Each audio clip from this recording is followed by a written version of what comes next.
Hello বন্ধুরা, কেমন আছো তোমরা সবাই? আজকে তোমাদের সাথে শেয়ার করব ইলিশ ভাপার রেসিপি। ইলিশ ভাপার রেসিপি হয়তো বাড়িতে অনেকবার বানিয়েছেন, তবে এইভাবে একবার বানালে বারবার বানাবে। খেতে যতটাই মজার, বানানো খুবই সহজ, খুব অল্প সময়ের মধ্যে তৈরি হয়ে যাবে। প্রথমে এখানে নিয়ে নিয়েছি 2 চামচ হলুদ সর্ষে, তার সাথে 2 চামচ কালো সর্ষে, আর এর সাথে এখানে অ্যাড করব 2 চামচ পোস্ত। আর এখানে দিয়ে দিচ্ছি জল দিয়ে এটাকে 10 মিনিট ভিজিয়ে রেখে দিচ্ছি। 10 মিনিট ভিজে যাবে। আর এখন এখানে মাছের পিসগুলো নিয়ে নিয়েছি। এখানে দিয়েছি সামান্য পরিমাণে হলুদ আর তার সাথে সামান্য পরিমাণে লবণ। হলুদ আর লবণ দিয়ে এটাকে মাখিয়ে রেখে দেব, তাহলে এর কালারটা খুব সুন্দর আসবে।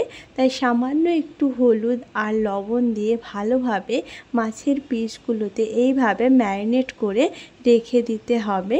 ইলিশ ভাপার রেসিপিতে অনেকে নারকেলও ইউজ করে, সেক্ষেত্রে চাইলে শস্য পোস্তর সাথে নারকেলও ব্যবহার করা যাবে।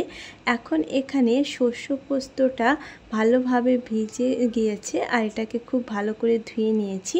এর সাথে দেব 6-7টা কাঁচা লঙ্কা, তার সাথে দিয়েছি 4-5টা কাজু বাদাম, সামান্য পরিমাণে হলুদ, হাফ চামচ লবণ আর জল দিয়ে একেবারে স্মুথ একটা পেস্ট বানিয়ে নেব।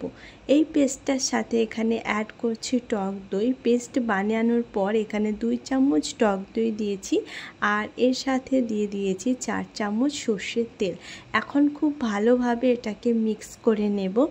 দেখতে পাচ্ছ কতটা সহজে খুব তাড়াতাড়ি ইলিশ ভাপার এই রেসিপিটা তৈরি হয়ে যায়। এখন এটা ভালোভাবে মিক্স করে নিয়েছি আর মাছের এই মশলাটা এখন পুরোপুরি রেডি। লবণের পরিমাণ যদি আরও প্রয়োজন হয় সেক্ষেত্রে দিতে হবে। আর এখানে একটা টিফিন বক্স নিয়ে নিয়েছি, এর মধ্যে এখানে সর্ষে আর পোস্তর পেস্টটা হাফ দিয়ে দিচ্ছি। দেওয়ার পরে এইভাবে টিফিনটাতে চারিদিকটায় এইভাবে দিয়ে দিতে হবে যাতে মশলাটা সব জায়গায় থাকে। আর উপর থেকে এখন ম্যারিনেট করা মাছগুলো দিয়ে দিচ্ছি। মাছের পিসগুলো দিয়ে দিতে হবে। এখানে একটা মিডিয়াম সাইজের আমি টিফিন বক্স নিয়েছি, যার মধ্যে 5 পিস মাছ খুব ভালোভাবে সেট হয়ে যাবে। বেশি পরিমাণে মাছ থাকলে সেক্ষেত্রে টিফিন বক্স বড় নিতে হবে এবং মশলাটা আরও একটু বেশি পরিমাণে বানিয়ে নিতে হবে। বাস এভাবেই রেডি হয়ে গেছে। এখন এটা স্টিম করে নিতে হবে। 25 মিনিট ধরে এটাকে স্টিম করে নেব। আর এখানে একটা প্যানে জল দিয়ে দিয়েছি, উপর থেকে দিয়ে দেব একটা স্ট্যান্ড। আর স্ট্যান্ডটা দেওয়ার পরে এখানে টিফিন বক্সটা দিয়ে দিচ্ছি।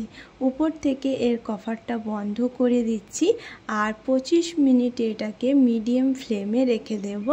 একবারে পুরোপুরি স্টিম হয়ে যাবে আর মশলাটাও খুব ভালোভাবে ভিতরে চলে যাবে। 25 মিনিট পর এটা পুরোপুরি ঠান্ডা হওয়ার পরে এখন এটাকে সার্ভ করছি। দেখতে পাচ্ছ কতটা সুন্দর হয়েছে, খেতে কিন্তু অসম্ভব মজার হয় আর খুব সহজে এই ইলিশ ভাপার রেসিপিটা তৈরি হয়ে যায়। একবার ট্রাই করো, আশা করছি সবার খুব ভালো লাগবে। আজকের রেসিপি যদি কোথাও ভালো লেগে থাকে অবশ্যই একটা লাইক করো। এরকম ইজি আর মজার রেসিপি দেখার জন্য আমার চ্যানেলকে সাবস্ক্রাইব করো।